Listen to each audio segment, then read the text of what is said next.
UCC विधेयक पर महामंडलेश्वर अखिलेशदास महाराज ने कहा, मुख्यमंत्री, उप मुख्यमंत्री हर्ष सांघवी और संपूर्ण नेतृत्व एवं मंत्रिमंडल प्रशंसा के पात्र हैं।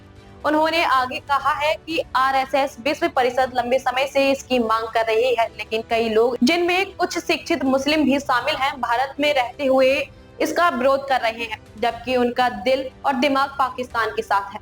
माननीय मुख्यमंत्री जी, माननीय हर्ष संघवी जी અને તમામ એમના મંત્રીમંડળના તમામ લોકોને ખૂબ ખૂબ અભિનંદન,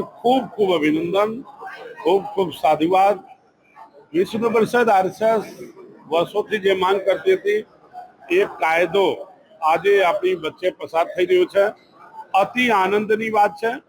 જે વિરોધ કરે છે, રાજનીતિ કરે છે। ઘણા મુસ્લિમ લોકો એવા છે ભણેલા ગણેલા યોગ્ય વ્યક્તિઓ એ પણ આ કાયદાના વિરોધ કરતા નથી। એક દેશ, એક કાનૂન બધાને માનવું જોઈએ। હા, એમને તકલીફ પડી શકે, જે રહે છે ભારતમાં, ખાય છે ભારતમાં અને દિલ અને દિમાગ અરબસ્તાન પાકિસ્તાનનું કામ કરે છે।